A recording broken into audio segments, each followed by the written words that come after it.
Bismillahirrahmanirrahim. Assalamualaikum warahmatullahi wabarakatuh.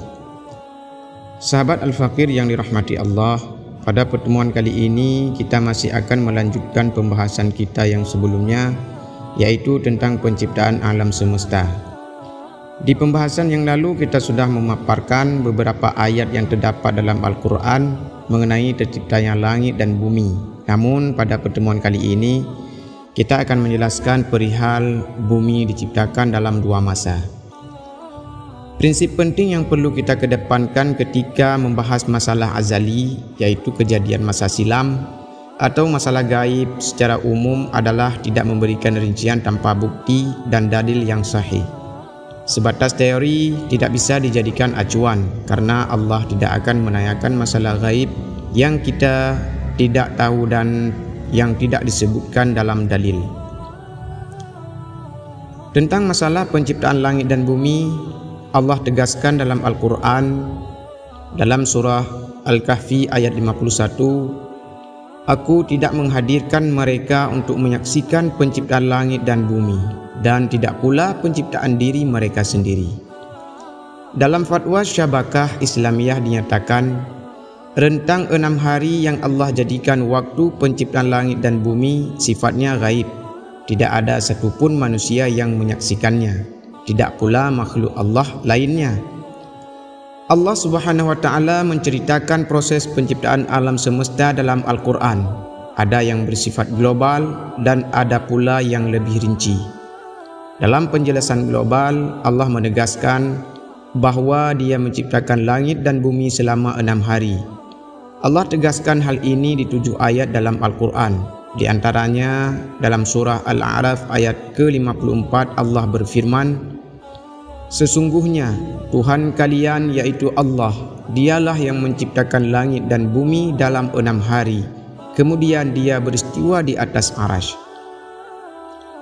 Allah juga berfirman dalam surah Al-Furqan ayat ke-59, yaitu Allah yang menciptakan langit dan bumi serta apa yang ada di antara keduanya dalam 6 masa. Kemudian Dia berkuasa atas Arasy. Dialah yang Maha Pengasih. Tanyakanlah tentang Dia kepada yang Maha Mengetahui.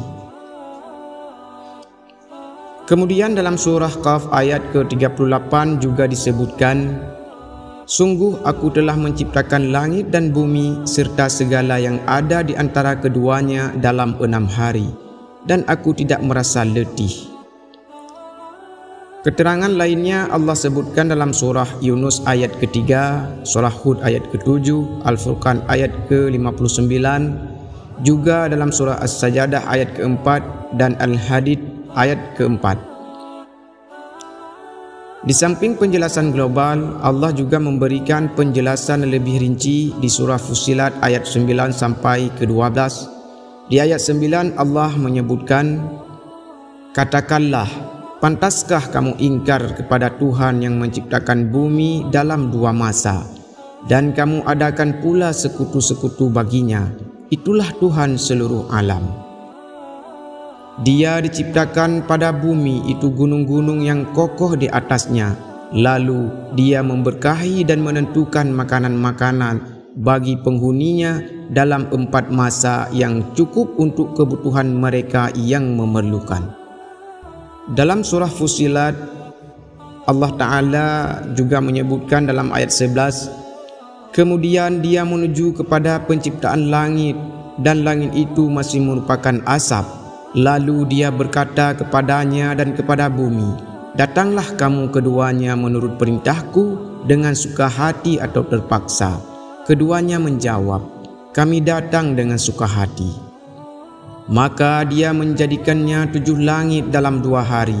Dia mewahyukan pada tiap-tiap langit urusannya, dan kami hiasi langit yang dekat dengan bintang-bintang yang cemerlang, dan kami memeliharanya dengan sebaik-baiknya. Demikianlah ketentuan yang Maha Perkasa lagi Maha Mengetahui. Makna kata hari yang disebutkan dalam beberapa ayat di atas, Ar-Raghib Al-Asfahani mengatakan, Kata hari dalam bahasa Arab bisa digunakan untuk menyebut rentang waktu antara terbit matahari hingga terbenamnya matahari. Bisa juga untuk menyebut rentang waktu tertentu. Karena sebab itulah para ulama berbeza pendapat dalam memahami kata hari terkait proses penciptaan alam semesta. Ibnu Katsir dalam Al-Bidayah wa An-Nihayah menyebutkan perbedaan pendapat ulama tentang makna hari dalam ayat di atas.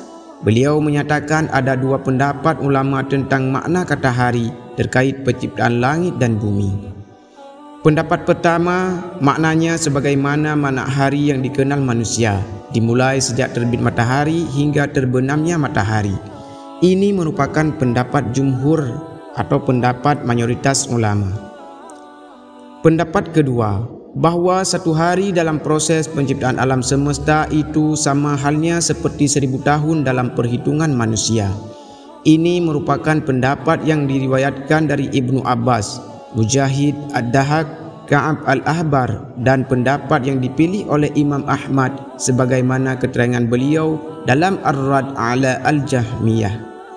Pendapat ini pula yang dinilai kuat oleh Ibnu Jarir At-Tabari.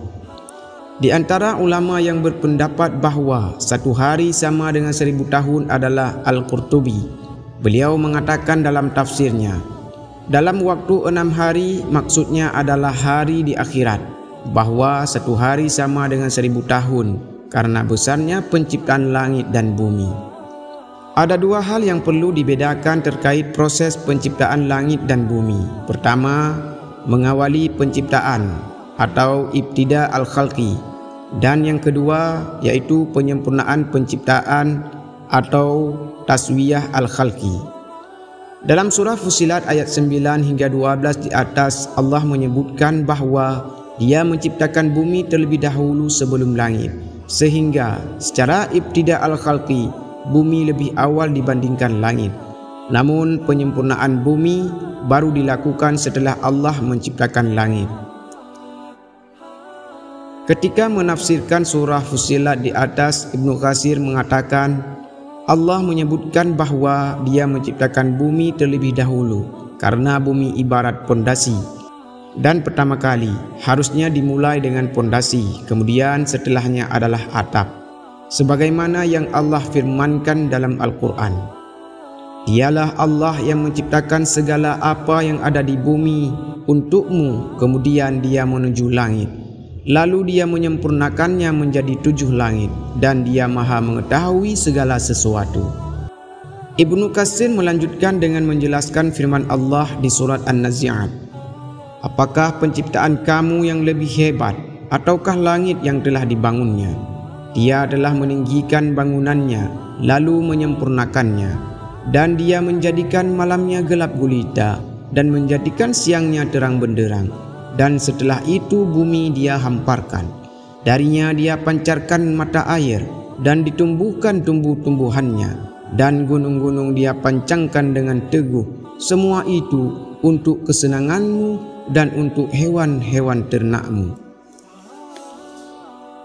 Dalam ayat ini disebutkan bahawa dahyu al-ardi atau penyempurnaan bumi dilakukan setelah menciptakan langit. Bentuk ad-dahyu ditafsirkan pada ayat, Dia memancarkan dari bumi mata airnya dan menumbuhkan tumbuh-tumbuhannya, dan ini dilakukan setelah penciptaan langit. Adapun penciptaan bumi ini dilakukan sebelum penciptaan langit berdasarkan nas. Selanjutnya Ibnu Katsir menyebutkan keterangan dari Ibnu Abbas yang diriwayatkan Bukhari dalam sahihnya dari Sa'id bin Jubair bahawa ada seseorang yang bertanya kepada Ibnu Abbas beberapa ayat yang menurutnya bertentangan.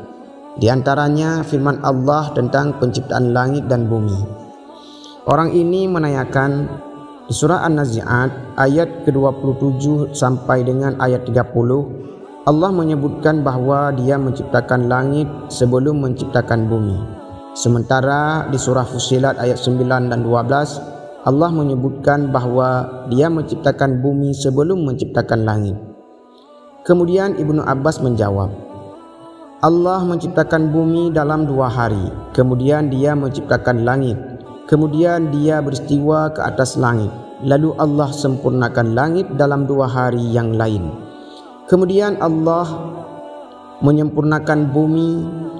Bentuk penyempurnaan bumi adalah dengan Dia keluarkan dari bumi mata air, tumbuh-tumbuhan. Allah ciptakan gunung, benda mati, dataran tinggi, dan segala yang ada di antara langit dan bumi dalam 2 hari. Itulah makna firman Allah, bumi dihamparkannya.